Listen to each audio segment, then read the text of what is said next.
خوشحال هستم که امروز در خدمت شما در خوزستان بزرگ، شهر اهواز تاریخی و میخواستم بگم کارون خروشان، ولی این چیزی که من دیشب تو تاریکی دیدم فکر کنم کارون خاموش بود و شهر پلها در خدمتتون هستم.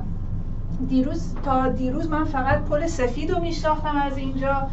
دیشب به من گفتن که یه پل سیاه هم هست که کلی به من توضیح دادم و خوشحالم که اینجا هستم. میخوایم ببینیم توی شهر پلها میتونیم یک پلی بین اون چیزی که گفتن از علائم بالینی و تشخیص بذاریم، چون همتون میدونین که وقتی که صحبت از واسکولیت میشه در واقع یک مولتی ارگان اینوالومنت دیزیز هستش و تشخیص‌های افتراقی بسیار متفاوته و اسلحه‌ای که شما انتخاب میکنید برای شلیک اگر اشتباه باشه به قیمت جون مریض تمام خواهد شد. تا گذشته، یعنی تا 2016 ما تشخیص واسکولیت رو یک ترم کلینیکو پاتولوژیک میدونستیم، یعنی باید یک کاغذ جلومون بود در کنار علائم بالینی که بر اساس اون پاتولوژی و دفینیشن قطعی داشته باشه. از 2016 به بعد که ریکامندیشن یولار ایجاد شد و بعد ریوایزش در سال 2023 یه مقدار این داستان تشخیص از فرم پاتولوژی به ایمیجینگ تغییر پیدا کرد و همونطور که میبینید ایمیجینگ جاهای مختلفی میتونه کمک بکنه به ما تو تشخیص اولیه، تایید تشخیص که تو بعضی از موارد گلد استاندارد به تشخیص هستش، توی مانیتورینگ درمان و کنترل در واقع پیشرفت بیماری. در رابطه با اینکه خب ما چه ایمیجینگی باید انجام بدیم، بفرستیم کجا، چی کار بکنیم، یادتون باشه که علائم بالینی اوله، شک بالینی اوله و بعد باید از تکنیک های دقیقی استفاده بشه برای داکیومنت کردن. اون ریکامندیشنی که یولار کرده نه برای این ایمیجینگ هایی که دستتون میرسه و نه رادیولوژیست میدونه چی گزارش کرده، نه روماتولوژیست یا نفرولوژیست میدونه کجا و چی رو میخواد چک بکنه. ببینید همونطور که من سوال کردم، فکر نمی کردم پت به تعداد زیاد و MRI، دستگاه‌های MRI در اهواز بسیار زیاد هستش. اون تکنیکی که جدیداً استفاده میشه برای پت برای تعیین فعالیت التهاب خیلی ارزشمند نیست برای داکیومنت کردن وضعیت جدار رگ‌ها و عمدتاً برای درگیری ارگان‌های حیاتی استفاده میشه. برخلاف اون چیزی که ما قبلا فکر می‌کردیم که بریم ولتاژهای بالای ام‌آرآی استفاده کنیم 1.5-3 تسلا، امروزه دستگاه‌های جدیدی که بر اساس بلوسیل استاندارد شده، شکلت فیلیس که جدیدترین MRI هستش، 0.5 تسلا هستش و تکنیک‌های های ولتاژ لوئر فیلد هستش که از این تکنیک‌ها برای MR آنژیوگرافی یا MRI استفاده میشه و بالاخره CT اسکن که شاید ما یه مقدار نقشش رو زیر سوال ببریم. میبینید که برای دیدن جدار رگ مناسبه، اشکالی که داره استفاده از اشعه زیادی هستش که به مریض تحمیل میشه. چه اتفاقی میفته توی رگ؟ یه رگ سالم داریم ما. این رگ سالم اول التهاب پیدا میکنه، بعد انسداد پیدا میکنه به خاطر التهاب و از عوارضش ایجاد آنوریسمه. یادمون باشه که ما همیشه یک بالانسی رو و یک تشخیص رو به عنوان آترواسکلروز توی ذهنمون باید داشته باشیم که در اونجا نسبت این عناصر التهاب و ترومبوز و پلاک میتونه متفاوت باشه. اون چیزی که ما امروز درباره‌اش صحبت میکنیم این هستش. اما ایمیجینگ در عروق بزرگ نقش خیلی زیادی داره. ما به خصوص توی عروق بزرگ، به خصوص واسکولیت های عروق بزرگ، ما دنبال آنوریسم باید باشیم، دنبال تنگی باید باشیم، دنبال آنوریسم و انسدادهایی که توی مسیر جدار رگ ایجاد میشه و به دنبالش کلوف شدن جدار رگ. ما از واسکولیت های عروق بزرگ صحبت میکنیم و از سونوگرافی که یکی از اولین در واقع پیشنهادات یولار هستش برای تشخیص. همونطور که میبینید اینجا ماکارونی ساین رو در جدار رگ شریان بزرگ میتونید ببینید که توی سونوگرافی، دوباره تاکید میکنم، اشکال سونوگرافی وابسته بودن به شخصه و این شخص باید اکسپرت باشه تو کاری که داره انجام میده.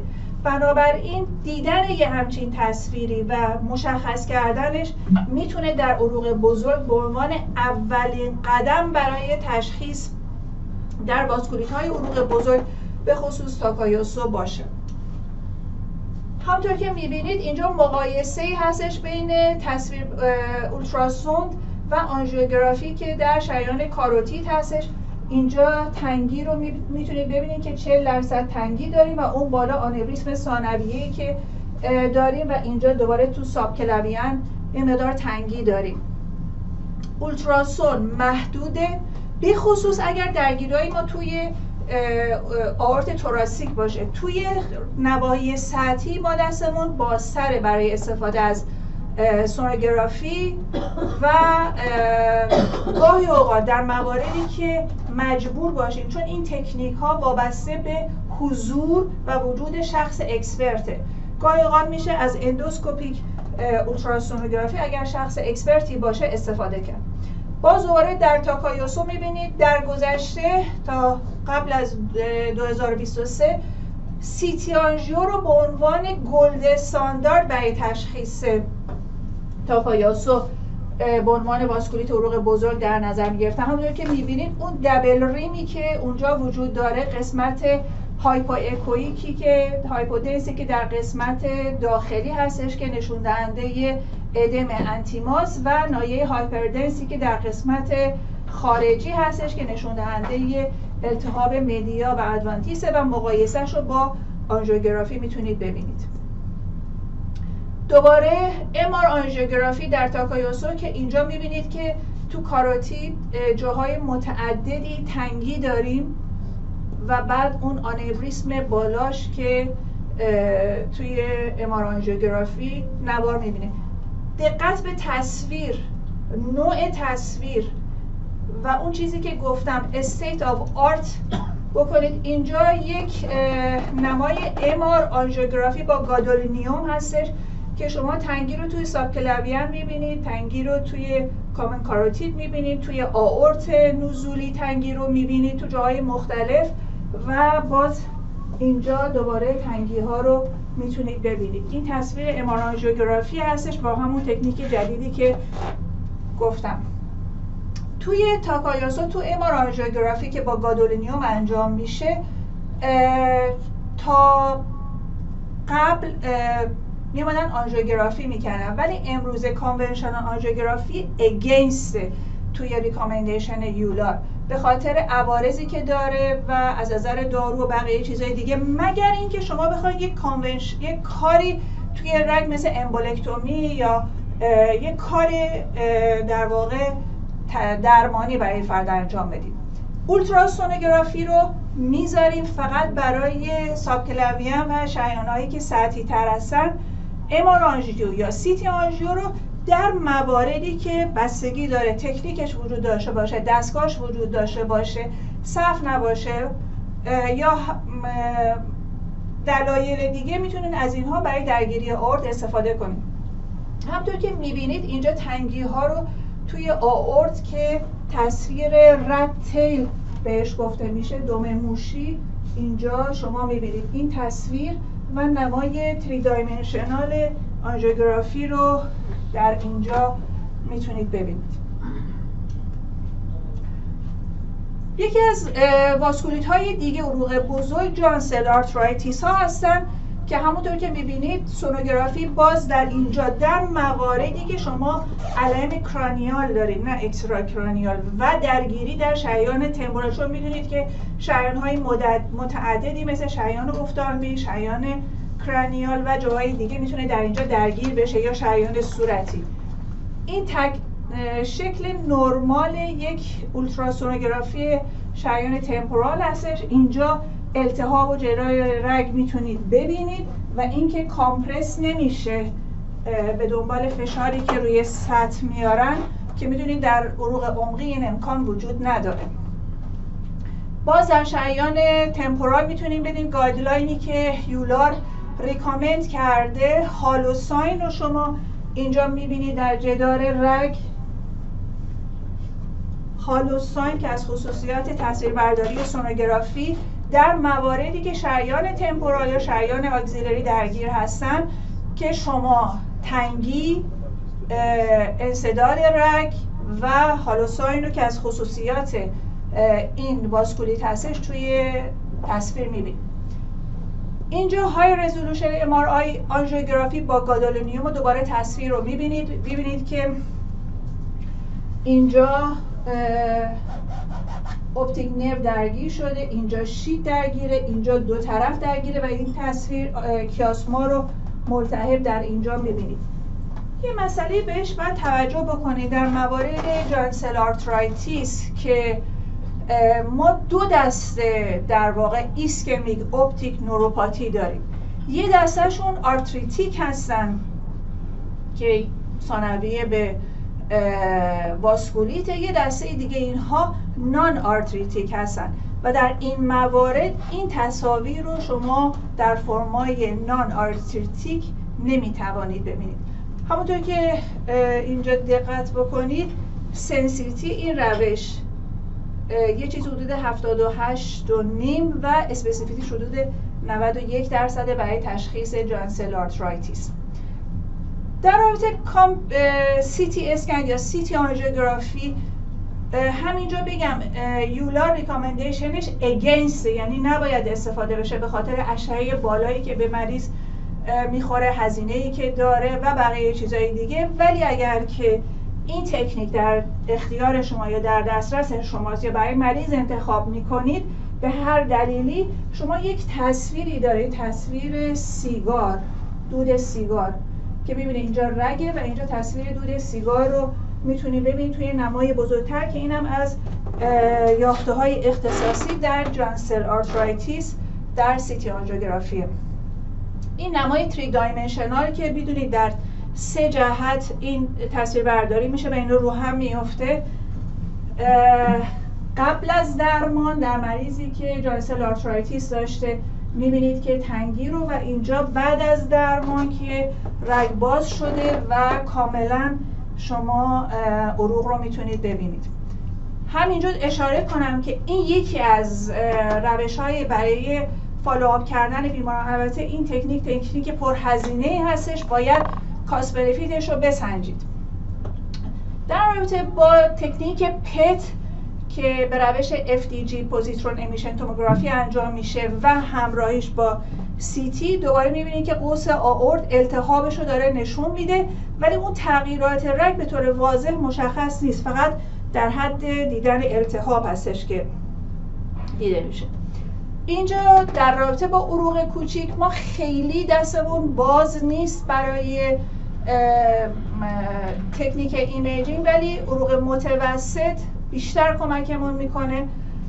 اینجا یه آنژیوگرافی عروق مزاج رو دارید میبینید که آنوریسم، تنگی در جاهای مختلف دیده میشه و تغییرات التهابی که ثانویه در بافت ایجاد میشه و ارگان‌هایی که درگیر میشن یا خونریزی میکنن یا درگیری دارن، اینها رو میتونید در ایمیجینگ عروق متوسط ببینیم.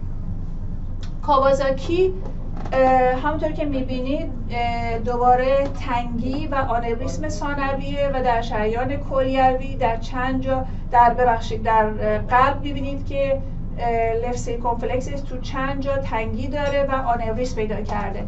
البته خودتون بهتر میدونید که این بیماری میتونه 2 تا طیف داشته باشه، کشنده یا خود محدود شونده، و در صورتی که درگیری ارگان‌های حیاتی داشته باشه آنژیوگرافی و MRI آنژیوگرافی میتونه به ما کمک کننده باشه. در رابطه با درگیری عروق کوچیک، واسکولیت‌های عروق کوچیک، یکی از صحبت‌هایی که شد و پان درگیری ریه بود که داستان خاص خودش رو داره به خاطر تشخیص افتراقیاش با عفونت‌ها. من اینجا عکس ریه رو گذاشتم چون ظاهرا فراموش شده است عکس ریه. عکس ریه برای ما مهمه، مثل لام پاتولوژی که شما میذارید و اول با درشت‌نمایی کم میبینید. تظاهراتی در عکس ریه شما رو مشکوک میکنه که بعد توی HRCT که در ریه انجام میشه به خاطر ساختمان آناتومیکی که داره، شما عناصر متفاوتی رو میتونید ببینید.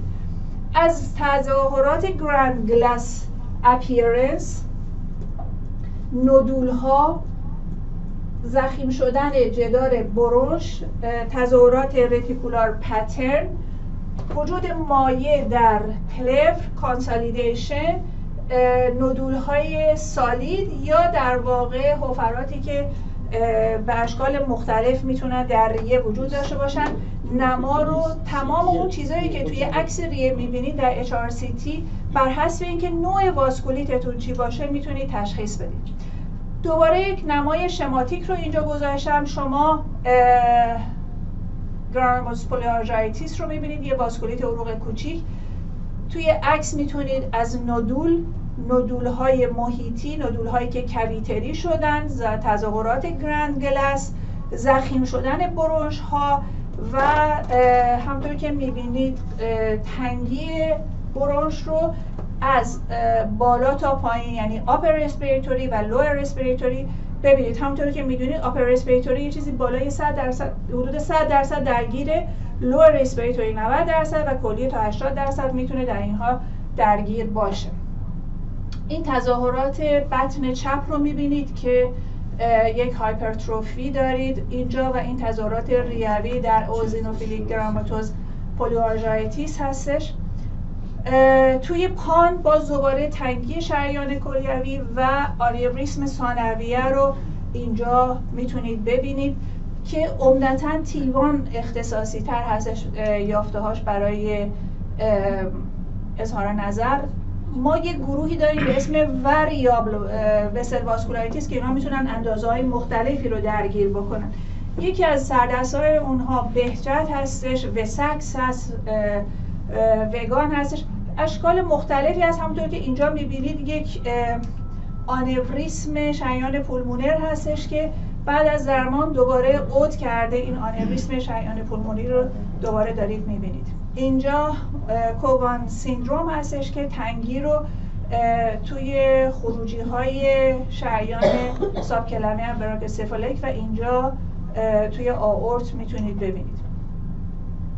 توی هایپوکومپلمنتمیک یورتیکاریا واسکولایتیس شما ادم رو در واقع قسمت های مختلف میتونید ببینید. توی گردن، توی مدیاستن، توی رتروپریتوان شما ادم رو توی جاهای مختلف میتونید ببینید به طور واضح. اینجا همونطور که من یه اشاره‌ای بهش کردم، کونز و پرونز مدالیت‌های مختلف ایمیجینگ رو نوشتم که بر حسب تکنیک، بر حسب دستگاه، بر حسب مریض، بر حسب نوع رگی که مشکوکیم درگیر شده و بر حسب ارگانی که مشکوک هستیم درگیر شده در واقع میتونه متفاوت باشه. اون چیزی که اگینس هستش کانونشنال آنژیوگرافی، CT میره توی ضایعاتی که مجبوریم براش انجام بدیم مثل تظاهرات ریه، اولتراسونوگرافی برای واسکولیت‌های عروق بزرگ و عروق سطحی و MRI بیشتر برای نوای دیگه ازش استفاده میشه. یادمون به میمیکرهای واسکولیت باشه، واسکولیت و آترواسکلروز. همونطور که میبینید ما در واسکولیت ها التهاب رو در مدیا داریم که به ادوانتیس و انتیما انتشار پیدا میکنه.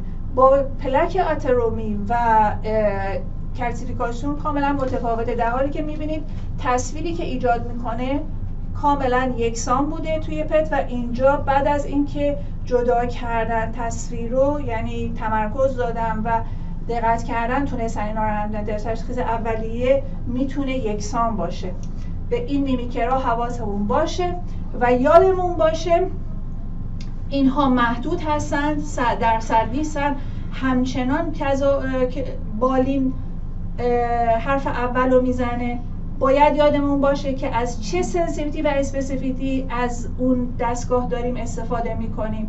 باید وضعیت مریضا رو با هم دیگه، چون در یک واسکولیت، در یک بیمار ارگان‌های مختلف و رگ‌های متعددی میتونن درگیر باشن، پس حواسمون به این هست از تکنیک‌های صحیح توسط فرد اکسپرت باید استفاده بشه با در واقع دمونستریشن های حقیقی و بالاخره اینکه برای هر فرد اون تکنیکی که میخوایم استفاده کنیم جدا سازی بکنیم. اینطور نیستش که من الان بگم اولتراسونوگرافی فقط برای جوینت سل آرترایتیس، ممکنه درگیری توی عروق کرانیال باشه یا جای دیگه که امکان دسترسی اولتراسون اونجا نیست. شما باید بر حسب بیمار، بر حسب رگ و بر حسب علائم بالینی تکنیکی که میخواین استفاده کنید رو انتخاب بکنید.